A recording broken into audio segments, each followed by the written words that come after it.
വേടന്റെ പ്രേമപ്പാട്ടാണ്. റിലീസായതിനു ശേഷം ആദ്യമായിട്ടാണ് ഞാനൊരു ഫ്ലോറിൽ വെച്ച് പാടുന്നത്. ഇത്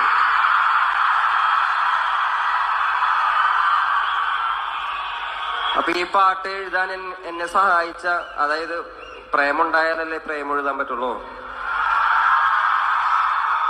എന്റെ പ്രിയപ്പെട്ട കാമുകിക്ക് ഒരുപാട് നന്ദി.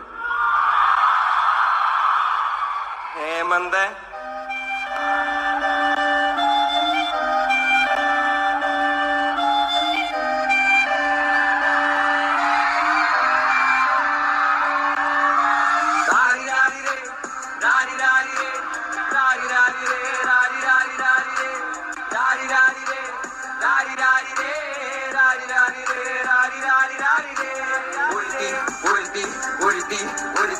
കള്ളിക്കാട്ടിലെ മുള്ളു ചെടി പോലൊരുത്തി, ഒരുത്തി കണ്ണാടി നെഞ്ചിൽ കല്ല് വീണ പോലൊരുത്തി, ഒരുത്തി